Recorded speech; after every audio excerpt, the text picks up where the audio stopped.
Bonjour à tous, alors je vous propose dans cette vidéo les 4 premières questions du concours Avenir 2018. Alors je vous rappelle le principe, vous avez 60 questions, hein, vous devez répondre à 45 de ces questions.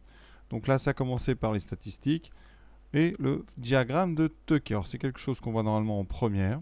Je vais vous rappeler rapidement ce que c'est ce qu'on appelle le diagramme en boîte ou boîte à moustache pour ceux qui ont déjà vu. C'est pas très compliqué, mais alors effectivement si on ne se rappelle pas du tout, c'est un exercice qui est infaisable. Donc comment fait-on pour faire un diagramme de Tuckey? Alors pour information, Tuckey c'est un mathématicien, donc un statisticien américain du XXe siècle, qui utilisait donc ces graphiques pour pouvoir décrire des séries statistiques. Alors ces séries statistiques, d'habitude, les premières choses qu'on voit quand on est au collège, c'est les quartiles. Alors vous avez le fameux quartile 1, vous avez aussi la médiane, vous avez le quartile 3. On en parlera au fur et à mesure des questions. Le quartile 1, c'est relié à 25% des valeurs, quartile 3 à 75% et médiane à 50%. Ensuite, on a deux valeurs importantes, c'est les valeurs maximales, donc ici ce que j'appelle x max, donc la x minimum, la plus petite valeur, et x max, la plus grande valeur. Et donc notre ami Tuckey a trouvé un moyen de représenter cela sous forme de donc, ce qu'on appelle un diagramme en boîte. Alors la première chose c'est d'avoir un axe gradué. Alors, gradué, c'est-à-dire qu'il faut respecter l'échelle. Donc ici vous voyez dans l'exercice on est de 0 à 10. Et ensuite, eh bien, on va placer sur cette échelle les 5 nombres ici importants. Donc vous avez par exemple x min, voilà, quelque part. Ensuite vous aurez q1 ici, médiane. Alors je mets vraiment au hasard. En fonction évidemment des séries, eh bien, les écarts entre ces 5 valeurs changent. Et ici, pour avoir ceci. Voilà. Et une fois qu'on a donc bien repéré ces 5 nombres, eh bien, on fait ce qu'on appelle d'abord la boîte. La boîte, c'est un rectangle ici qui démarre à q1 et qui finit à q3. Voilà, ça s'appelle la boîte. Et au milieu de cette boîte, enfin pas au milieu, ça dépend justement, vous avez un trait qui symbolise la médiane. Donc c'est-à-dire qu'ici dans notre exercice, eh bien, le trait que vous voyez au milieu à chaque fois, hein, ça indique la médiane. Donc pour la deuxième série, la médiane c'est 4. Pour la première, la médiane, vous voyez, c'est 6. Ensuite, vous aurez comme ça Q1 et Q3, donc facile à lire. Et vous avez eh bien, ce qu'on appelle les moustaches, ici avec au bout des petits traits verticaux qu'on appelle les pattes. Donc ces traits horizontaux, ces moustaches, elles vont de Q1 ici jusqu'à la valeur minimale. Et ensuite on met un trait pour bien indiquer la fin. Et ici on fait la deuxième moustache ici avec sa patte qui indique bien la valeur maximale. Alors dans certains diagrammes en boîte on peut même indiquer les déciles. Donc voilà, dans les classiques on va dire de lycéens, les pattes ici sont les valeurs extrêmes. X minimum et X maximum. Voilà, vous savez tout. On va pouvoir maintenant analyser ces deux séries. Donc exemple, regardons la série A. Alors cette série A, donc ici je commence par là, déjà au niveau des valeurs extrêmes. Ici vous avez un 1, donc ça veut dire que valeur minimale c'est 1. D'accord, donc ça c'est ce qu'on appelle x min. Premier quartile, donc c'est 3, ça c'est Q1. Ici à 4 vous aurez la médiane. À 6 vous aurez Q3. Et ici x max. Donc ça c'est pour la série numéro A. Évidemment pour la série B c'est différent. Regardons série B donc en violet. X min est le même. La valeur maximale aussi. Par contre, les autres ne sont pas les mêmes. Vous avez par exemple ici la médiane de la série A qui vaut le quartile 1 de la série B. Donc on regardera un petit peu ce que ça nous donne. Je vais rappeler les définitions des quartiles et des médianes un petit peu plus précisément que ce que j'ai fait. Ici, vous voyez bien que la médiane de la série B, c'est le quartile 3 de la deuxième série. Donc ici, on a la médiane. Et vous avez ici, à cet endroit-là, ici, donc le quartile 3 qui vaut 9. Voilà. Alors, deux mots ensuite importants dans ce sujet, l'étendue. Donc l'étendue, ça c'est très simple. C'est la différence entre la plus grande valeur et la plus petite. Donc ici, eh bien, comme x max et x min sont les mêmes pour les deux séries, l'étendue, qui est tout simplement x max moins x min, eh bien ça sera la même pour les deux séries. Donc ça, on verra, c'est la première question. Ensuite, quand on fait la différence Q3 moins Q1, donc troisième quartile moins premier quartile, eh bien ce nom, cet espace s'appelle l'espace interquartile. Donc pour la première, pour la boîte de la série B, vous voyez ici, la distance ici que j'indique en vert, c'est donc l'espace interquartile de la série B. Et pour l'autre ici, eh bien l'espace quartile est ici. Vous voyez que l'espace quartile interquartile de la série A est plus petit que l'espace interquartile de la série B. Voilà. Pour résumer, on va dire rapidement, avec le premier, la quartile donc de la série B, je place le quartile 1. Le quartile 1, c'est la plus petite valeur pour laquelle vous avez au moins 25% avant. Donc ici, on va dire qu'il y a au moins 25% des valeurs qui sont dans cette zone-là. Ensuite, vous aurez ici, eh bien, entre Q1 et la médiane, eh bien, vous aurez ici au moins 25%. C'est vraiment pour résumer. Pareil ici, donc vous avez comme ça rapidement on va dire une dispersion comme ça de la population en 4 zones qui contiennent voilà, au moins 25% parce que on peut avoir plusieurs valeurs ici par exemple sur Q1 qui seront comptées peut-être dans les deux. Donc voilà. Grossièrement vous avez 25% comme ça dans chaque zone. On va analyser ça. Donc première question vous parle donc de médiane, d'étendue, d'espace interquartile. Les deux séries, vous voyez, n'ont pas la même médiane. On l'a déjà dit. La série B a une médiane ici de 6 et la série A elle est ici, sa médiane, je vais indiquer une médiane de 4. Ensuite, la même étendue. Oui, ça on le sait, parce qu'on a dit, les deux valeurs maximales et les deux valeurs minimales sont les mêmes. Donc comme l'étendue, ça se calcule en faisant la différence des deux. Eh bien, la bonne réponse, c'est la même étendue. Alors sachant qu'il n'y a qu'une seule réponse exacte, on peut s'arrêter là. On va quand même regarder. L'espace interquartile, je l'ai qualifié il y a quelques secondes. Je vous ai dit, vous voyez, la taille de la boîte ici est plus grande pour la série B, donc l'espace interquartile est plus grand. Et ensuite, la D est fausse puisque la B était bonne. Donc voilà une première question qui est juste du cours. Vous savez ou vous ne savez pas. Ensuite, question 2. On va vous parler de dispersion. Alors dispersion, quand on a un diagramme de Tukey, il est relié à la taille de la boîte, c'est-à-dire la différence entre Q3 et Q1. Donc on va regarder uniquement l'espace interquartile. Alors cet espace interquartile, il est plus grand pour la série B.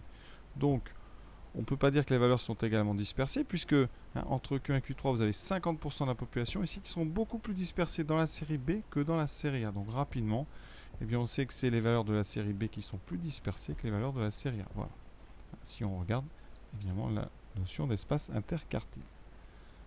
Voilà. Après, la réponse D, il n'y a pas assez d'informations. Non, parce que vraiment, l'espace interquartile, c'est un caractère de dispersion. Tout comme l'écart type ou l'écart moyen. Donc vous avez tout à fait le droit de qualifier une série en regardant son espace interquartile en termes de dispersion. Donc oui, la série B est plus dispersée que la série A. Donc réponse pour l'instant B pour la question 1 et C pour la question 2. Troisième question qui peut être perturbante. Vraiment, là, on peut se mélanger si on veut aller vite. Peut-être une question même à éviter. Alors elle n'est pas très compliquée, mais il faut bien relire. Alors, première chose, on vous dit 50% des valeurs de la série A sont supérieures ou égales à 50% des valeurs de la série B. Alors, je regarde donc ma série A. Je prends donc 50% des valeurs les plus grandes, puisque je vais comparer les plus grandes, donc je vais faire ça en rouge. Donc ici, d'après la boîte, vous avez ici donc plus de 50%, d'accord, plus de 50% qui sont supérieurs ou égales à 4. D'accord.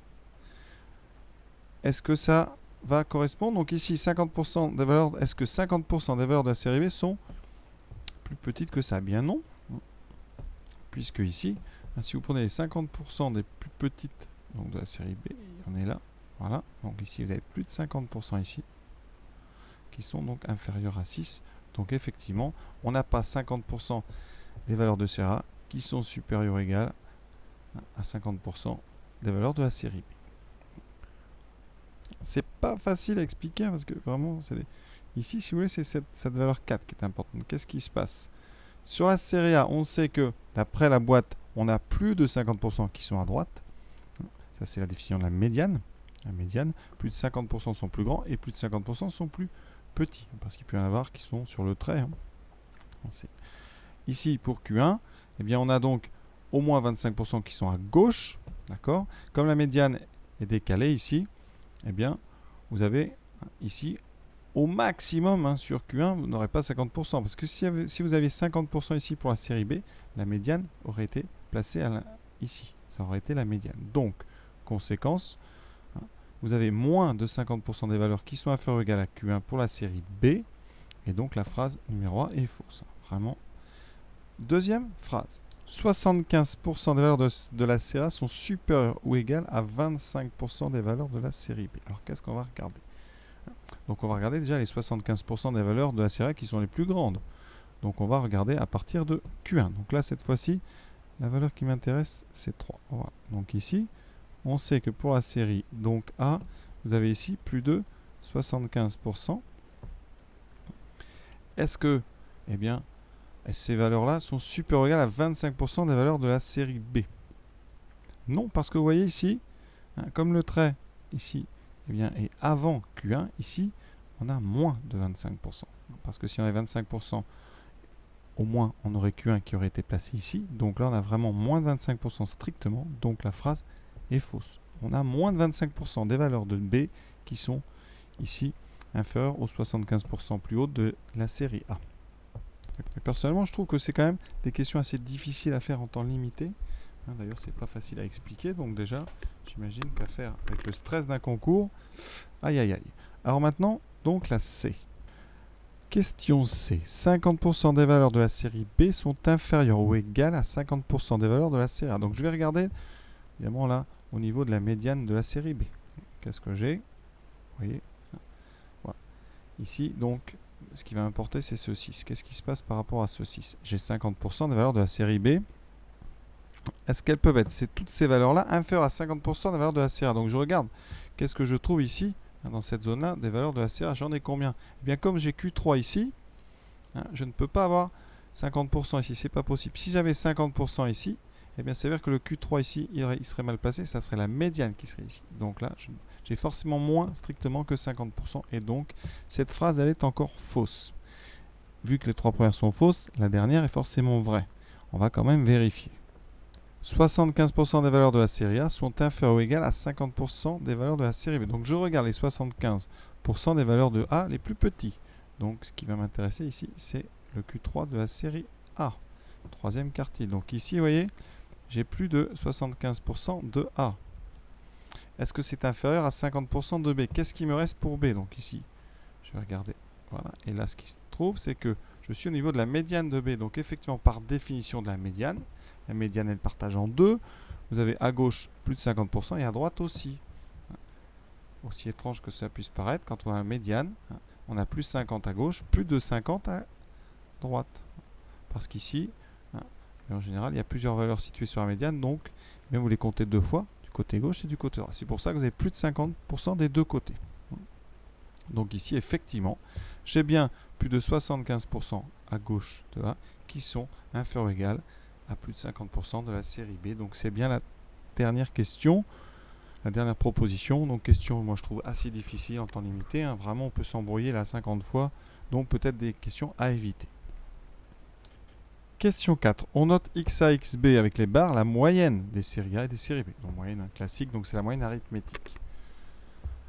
Est-ce qu'on peut dire que les deux moyennes sont égales, la moyenne de A est plus petite que B, la moyenne de A est plus grande, ou il n'y a pas assez d'informations? Eh bien, vous n'avez pas assez d'informations.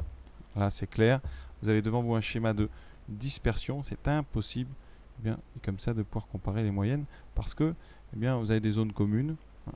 Donc, c'est très difficile ici de pouvoir évaluer comme ça une moyenne.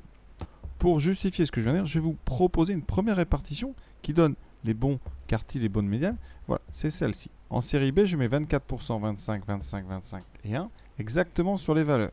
Si je veux calculer la moyenne pour cette série B, donc je peux XB, qu'est-ce que je vais avoir? Donc j'aurai 24%, alors je vais compter qu'il y a 100 personnes, ça me fera donc 24 fois 1, plus 25 fois 4, d'accord, plus 25% qui auront 6, plus 25% qui auront 9, plus 1% qui aura 10.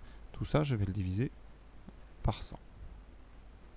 Et je vais faire pareil pour la série B, pour la série A. Donc on aura 1% qui ont 1, donc 1 fois 1, plus 24 fois 3, plus 25 fois 4, plus 25 fois 6, et plus 25 fois 10.